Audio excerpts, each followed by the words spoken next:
välkomna igen till Vilse på pannkakan. Vi ska ta oss fortsätta den här resan på med den geocentriska modellen och ta oss en titt här på vad som finns mer på den här sidan IFERS, IFERS, där den här researchen finns. Och det är mycket tack vare Eric Dubays som är fantastisk att han har ställt samman allt det här materialet. Och han har ju naturligtvis blivit avstängd på YouTube flera gånger och så vidare, och de försöker att se till så att sådana här sanningar inte ska komma ut, för det här är ju som vi har sagt, det är den största lögnen för hela mänskligheten de senaste par hundra åren. Och vi ska ta och titta här på hans referensmaterial, och vi kan se här om vi går in här på den andra kategorin där från huvudsidan, så har vi här hans böcker, DVD, CDs. Här finns det även på olika språk också, hans bok som han har översatt. Och, men det mest intressanta det är att vill man lära sig det här snabbt på 2 timmar utan att hoppa omkring på internet hit och dit, så ska man kika på den här 200 Proofs Earth is not a spinning ball, och där han går igenom på YouTube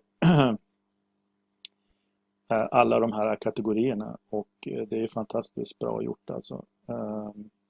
Så vi ska ta och kika några minuter på det här, så får ni sen kika vidare själva för de som har ett intresse av det här och vill uppdaga sanningen. Håll till godo. Verifications of the heliocentric spinning ball Earth model.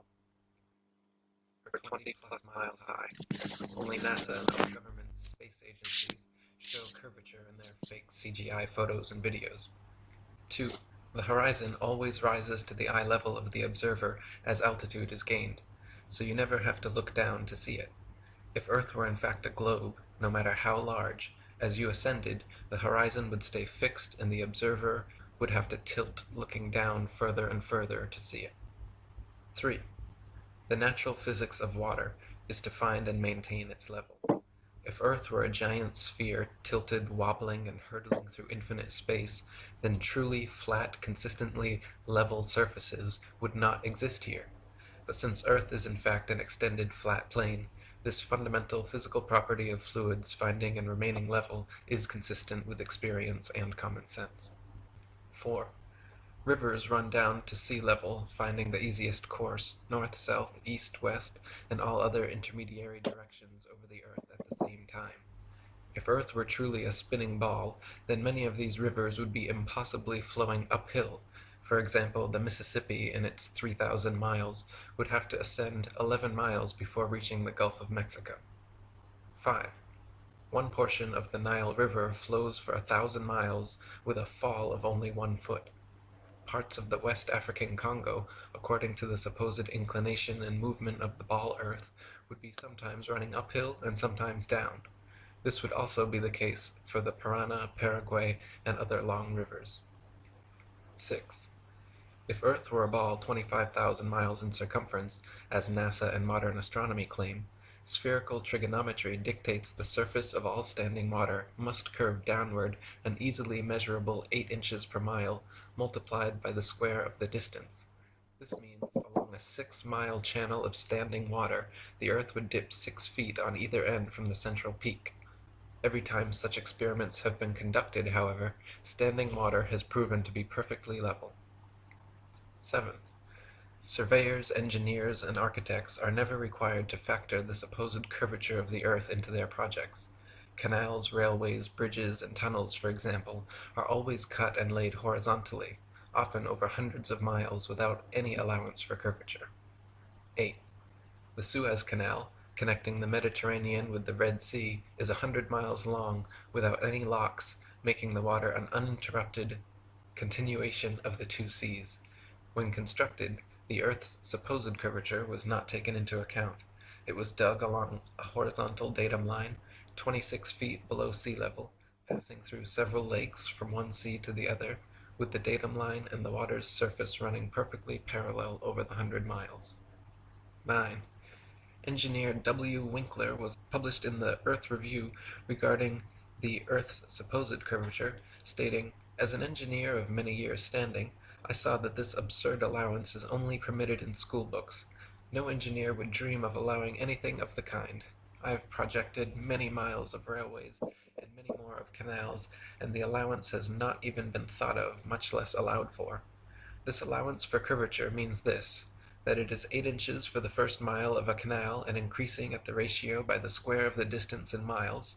Thus a small navigable canal for boats, say 30 miles long, will have, by the above rule, an allowance for curvature of 600 feet. Think of that, and then please credit engineers as not being quite such fools. Nothing of the sort is allowed. We no more think of allowing 600 feet for a line of 30 miles of railway or canal than of wasting our time trying to square the circle. 10. The London and North Western Railway forms a straight line 180 miles long between London and Liverpool. The railroad's highest point midway at Birmingham Station is only 240 feet above sea level. If the world were actually a globe, however, curving 8 inches per mile squared, the 180-mile stretch of rail would form an arc with the center point at Birmingham raised over a mile, a full 5,400 feet above London and Liverpool. 11. A surveyor and engineer of 30 years published in the Birmingham Weekly Mercury stated, "I am thoroughly acquainted with the theory and practice of civil engineering. However bigoted some of our professors may be in the theory of surveying, according to the prescribed rules, yet it is well known amongst us that such theoretical measurements are incapable of any practical illustration. All our locomotives are designed to run on what may be regarded as true levels or flats. There are, of course, partial inclines or gradients here and there, but they are always accurately defined and must be carefully traversed.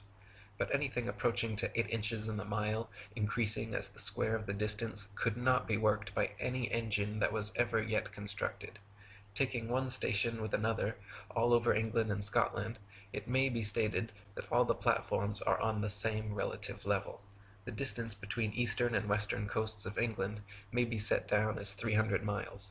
If the prescribed curvature was indeed as represented, the central stations at Rugby or Warwick ought to be close upon 3 miles higher than a cord drawn from the two extremities. If such was the case, there is not a driver or stoker within the kingdom that would be found to take charge of the train. We can only laugh at those of your readers who seriously give us credit for such venturesome exploits as running trains round spherical curves. Horizontal curves on levels are dangerous enough. Vertical curves would be 1,000 times worse, and with our rolling stock constructed as at present, physically impossible. 12. The Manchester Ship Canal Company published in the Earth Review stated, "It is customary in railway and canal constructions for all levels to be referred to a datum which is nominally horizontal and is so shown on all sections. It is not the practice in laying out public works to make allowances for the curvature of the earth." 13. In a 19th century French experiment by M.M. and Arago, a powerful lamp with good reflectors was placed on the summit of Desierto las Palmas in Spain, and able to be seen all the way from Capri on the island of Ibiza. Since the elevation of the 2 points were identical and the distance between covered nearly 100 miles, if the earth were a ball 25,000 miles in circumference, the light should have been more than 6,600 feet, a mile and a quarter, below the line of sight. 14. The Lieutenant Colonel Portlock experiment used oxyhydrogen Drummond's lights and heliostats to reflect the sun's rays across stations set up across 108 miles of St. George's Channel. If the earth were actually a ball 25,000 miles in circumference, Portlock's light should have remained hidden under a mile and a half of curvature. 15. If the earth were truly a sphere 25,000 miles in circumference, airplane pilots would have to constantly correct their altitudes downwards so as to not fly straight off into outer space. A pilot wishing to simply maintain their altitude at a typical cruising speed of 500 miles per hour would have to constantly dip their nose downwards and descend 2,777 feet, over half a mile, every minute. Otherwise, in 1 hour's time, the pilots would find themselves 31.5 miles higher than expected. 16. The experiment known as Airy's failure proved that stars move relative to a stationary Earth and not the other way around. By first filling a telescope with water to slow down the speed of light inside, then calculating the tilt necessary to get the starlight directly down the tube, Airy failed to prove the heliocentric theory, since the starlight was already coming in the correct angle with no change necessary, and instead proved the geocentric model correct. 17. Olber's paradox states that if there were billions of stars, which are suns, the night sky would be filled completely with light. As Edgar Allan Poe said, were the succession of stars endless, then the background of the sky would present us a uniform luminosity, since there could exist absolutely no point in all that background at which would not exist a star. In fact, Olber's paradox is no more a paradox than George Airy's experiment was a failure. Both are actually excellent refutations of the heliocentric spinning ball Earth model. 18. The Michelson, Morley, and Sagnac experiments attempted to measure the change in speed of light due to Earth's assumed motion through space. After measuring in every possible different direction in various locations, they failed to detect any significant change whatsoever, again proving the stationary geocentric model. 19. Tycho Brahe famously argued against the heliocentric theory in his time, positing that if the Earth revolved around the Sun, the change in relative position of the stars after 6 months' orbital motion could not fail to be seen. Ja, där har ni lite grann att tugga på. Och det går naturligtvis att titta vidare och lära sig mycket, mycket mer. Och det hoppas jag ni gör. Och snart kommer nästa episod också. Då går vi in på lite andra detaljer. Ha det bra!